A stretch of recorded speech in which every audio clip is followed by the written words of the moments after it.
Senators. Thank you. Merci, Monsieur le Président. Thank you, Mr. Chair, and thank you to all the senators. Opportunity to appear before you this morning on Canada's current financial and economic standing.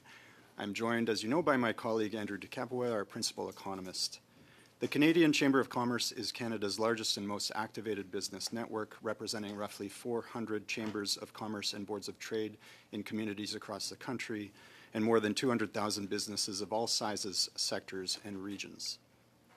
Even before recent international trade shifts, Canada's economic position was weak, which is why in February the Canadian Chamber called for the government to come alongside businesses in what we call our All-in Canada plan that would not only minimize tariff damage but chart a more prosperous path for the country.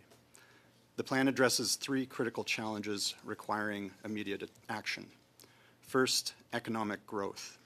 We've been relying on U.S. trade for years to cover up gaps in our own domestic economy. That has to stop.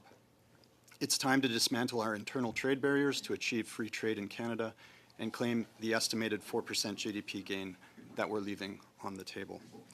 Going beyond our borders, we need to look at building on already established trade deals and relationships in the Indo-Pacific, Mexico, European Union, and the United Kingdom. But as a trading nation, Canadian businesses need efficient channels to get goods to market and overseas. This requires urgently expanding our roads, rail, airports, and port infrastructure. Further, we cannot allow the repeated shutdown of critical operations to prevent the flow of goods and services that damage Canada's reputation as a reliable trade partner. When we jeopardize supply chains, they take a long time to return.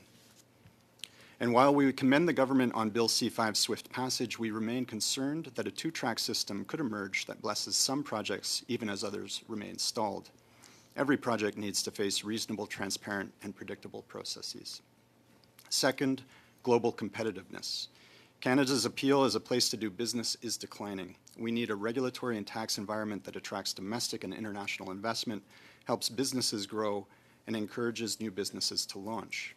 While tariffs are today's concern, it will be the structural changes to U.S. tax and regulatory regimes that will truly challenge Canada's long-term competitiveness. Third, addressing Canada's skills gap.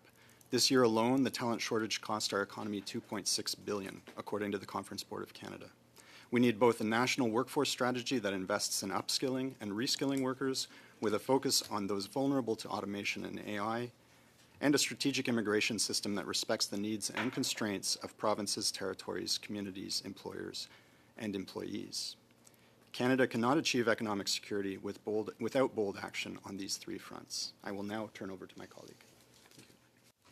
Thank you, Matthew, and honourable senators, for the opportunity to appear today. I'll offer some brief remarks on current economic conditions in Canada. Canada's economy is at a crossroads. We've navigated uncertainty before, but this moment presents another opportunity for us to shape our path and for prosperity. Trade remains foundational to that prosperity. Our trade relationship with the United States alone supports nearly 3 million Canadian jobs.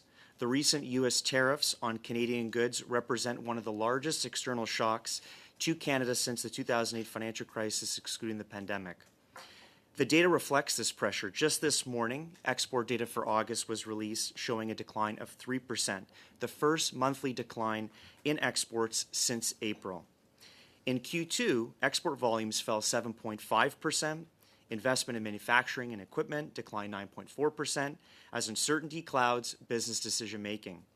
The labor market is also loosening. We've seen moderate job losses in recent months. The unemployment rate has risen to 7.1%, and trade-exposed sectors have shed nearly 80,000 jobs since January. For 2025, we expect real GDP growth in Canada to grow about 1%. The Bank of Canada's July Monetary Policy Report anticipates similar growth for the rest of 2025, with private sector economists' consensus even more pessimistic, expecting roughly 0.5% growth for the third and fourth quarter of this year.